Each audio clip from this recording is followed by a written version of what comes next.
স্বাগত চট্টগ্রাম প্রতিদিনে, সঙ্গে আছি আমি জান্নাতুল সাদিয়া।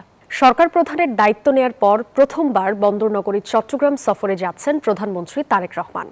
বন্যায় ক্ষতিগ্রস্তদের সহায়তা দেওয়ার পাশাপাশি অংশ নেবেন নানা কর্মসূচিতে। রোববার চট্টগ্রামের আগে কক্সবাজারে যাবেন তিনি। পরিদর্শন করবেন মাতারবাড়ি গভীর সমুদ্র বন্দর, কয়লা বিদ্যুৎ প্রকল্প ও মিটার কার্যক্রম। চট্টগ্রামের বাঁশখালীতে বন্যায় ক্ষতিগ্রস্ত ১০০ পরিবারকে নতুন করে ঘর নির্মাণ করে দিচ্ছে সরকার। এসব পরিবার এখন রয়েছেন প্রধানমন্ত্রী তারেক রহমানের অপেক্ষায়। তাদের হাতে ঘরের চাবি তুলে দেবেন সরকার প্রধান। সমুদ্রপাড়ে এক অনুষ্ঠানে বক্তব্য রাখবেন প্রধানমন্ত্রী। ১৫ প্রতিবন্ধী শিশু ও ব্যক্তিকে আর্থিক সহায়তার চেক তুলে দিবেন। বন্যায় ক্ষতিগ্রস্ত ২০০ পরিবারকে দেবেন সহায়তা সামগ্রী। প্রধানমন্ত্রী ফটিকছড়ির বাবুনগর মাদ্রাসায় একটি মতবিনিময় সভা করবেন। পরে হাটহাজারীতে গিয়ে কবর জিয়ারত ও বন্যায় ক্ষতিগ্রস্তদের মাঝে সহায়তা তুলে দেবেন। সরকারের পক্ষ থেকে পুনর্বাসন করা হচ্ছে এবং হাটহাজারীতে সম্পূর্ণটা বাংলাদেশ জাতীয়তাবাদী দল এবং অঙ্গ সহযোগী সংগঠনের পক্ষ থেকে আমাদের নেতার মাধ্যমে ক্ষতিগ্রস্ত পরিবারকে একদম পূর্ণাঙ্গভাবে পুনর্বাসনের ব্যবস্থা নেওয়া হচ্ছে। শিশু প্রতিবন্ধী মানুষ তাদেরকে চেক বিতরণ করা হবে। এর বাইরেও জেলা প্রশাসনের পক্ষ থেকে আমরা ২০০ বন্যায় ক্ষতিগ্রস্ত মানুষ যারা আছে তাদেরকে ত্রাণ সামগ্রীও বিতরণ করা হবে। নগরের বিএনপি নেতাকর্মীদের সঙ্গে মত বিনিময় সভাও করবেন দলীয় প্রধান তারেক রহমান। তিনি সরজমিনে এসে বন্যাপ্রীত এলাকা দেখবেন এবং হাজার হাজার বন্যার্তদের মাঝে ত্রাণ বিতরণের জন্য নির্দেশনা দিয়েছেন। মাননীয় প্রধানমন্ত্রী এটাকে যদি দ্বিতীয় পর্যটন নগরী হিসাবে ঘোষণা দেয়, তাহলে পর্যটন শিল্পে অনেক বাঁশখালী এই যে বীজটা অনেক বড় একটা ভূমিকা রাখবে। চট্টগ্রামে যাওয়ার আগে কক্সবাজারের মহেশখালীতে মাতারবাড়ি গভীর সমুদ্র বন্দর, কয়লা বিদ্যুৎ প্রকল্প ও মহেশখালী সমন্বিত উন্নয়ন কর্তৃপক্ষ বা মিডার কার্যক্রম পরিদর্শন করবেন প্রধানমন্ত্রী। Desk report, news 24। এ বিষয়ে বিস্তারিত জানাতে আমাদের সঙ্গে যুক্ত হচ্ছেন সহকর্মী নয়ন বড়ুয়া। জয়, যাব তার কাছে।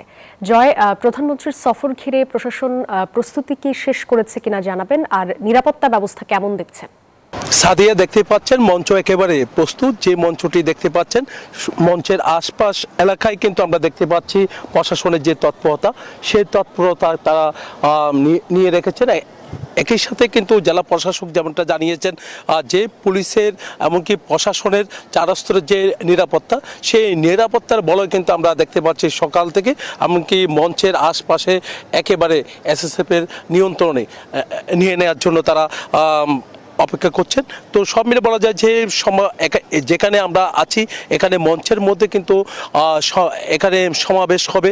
এই সমাবেশে কিন্তু এখানে লাখ লাখ মানুষের সমাগম হবে এমন আশা করছেন, যেহেতু সমুদ্রের পাড়ে বাহাতছড়া, যে বাঁশখালীর বাহাতছড়া সমুদ্র সৈকত রয়েছে, এই সমুদ্র সৈকতে কিন্তু এই মঞ্চটি করা হয়েছে।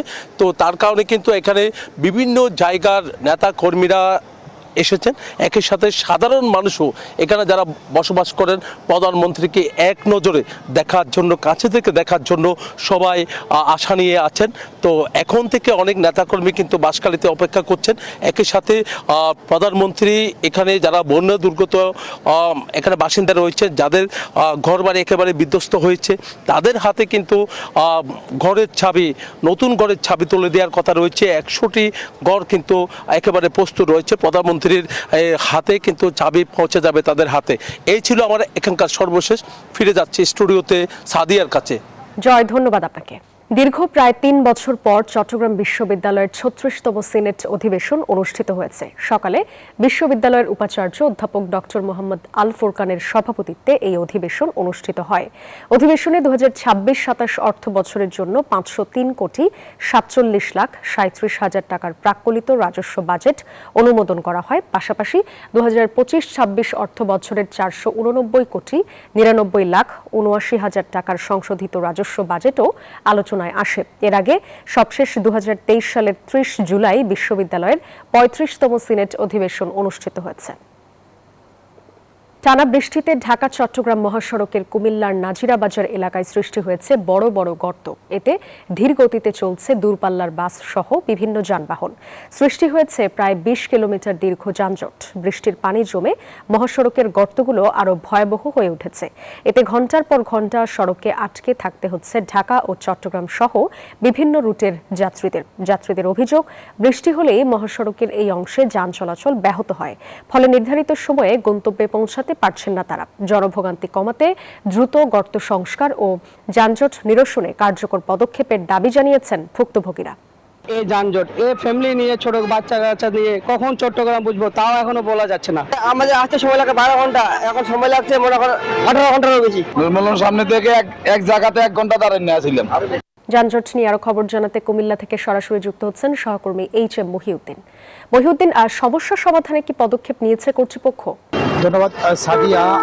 গত কয়েকদিন টানা বৃষ্টির কারণে এই সড়কে যে সমস্যা তৈরি হয়েছে, সড়ক নরম হয়ে যাওয়ার কারণে কিছু কিছু জায়গাতে ছোট ছোট গর্ত তৈরি হচ্ছে। আর সেই গর্তের কারণে কিন্তু এই মহাসড়কের মধ্যে চলাচলের ধীরগতি তৈরি হচ্ছে। আর এই ধীরগতির কারণে দীর্ঘ যানজট সৃষ্টি হচ্ছে। কুমিল্লা থেকে ঢাকা মুখী এবং ঢাকা থেকে চট্টগ্রামমুখী যে 2 লাইনের যে সড়কটি রয়েছে, সেটি কুমিল্লা ক্যান্টনমেন্ট এরিয়া যে নাজিরা বাজার, এখানে বড় বড় গর্ত হয়ে সেই সমস্যাগুলো সৃষ্টি হচ্ছে।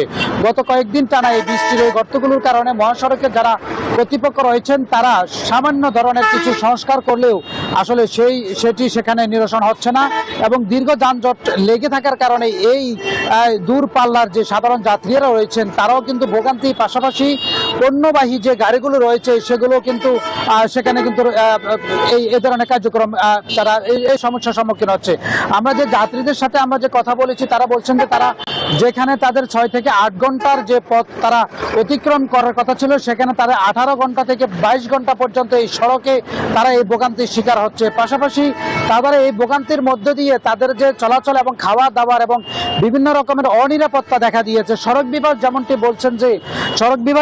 বলছিলেন যে আসলে এই মহাসড়কের এই সংস্কারের জন্য যে কাজ করা দরকার সেটি আসলে বৃষ্টির কারণে তারা করতে পারছেন না এবং এই সড়ক বিভাগ থেকে পর্যাপ্ত পরিমাণ বাজেট না থাকার কারণে তারা এই মুহূর্তে কাজটিও তারা শুরু করতে পারছেন না। তবে আপনাকে একটু জানিয়ে রাখি যে এই বিভিন্ন সড়ক থেকে ঢাকামুখী এবং চট্টগ্রামমুখী যাওয়ার জন্য মহাসড়কে এই দীর্ঘ যানজটের কারণে সে যানজটটি এখন আঞ্চলিক মহাসড়কে গিয়ে সেটি ঠেকেছে এবং আঞ্চলিক মহাসড়কে আপনাকে একটু দেখায় যে সেখানেও কিন্তু যানজট সৃষ্টি হচ্ছে।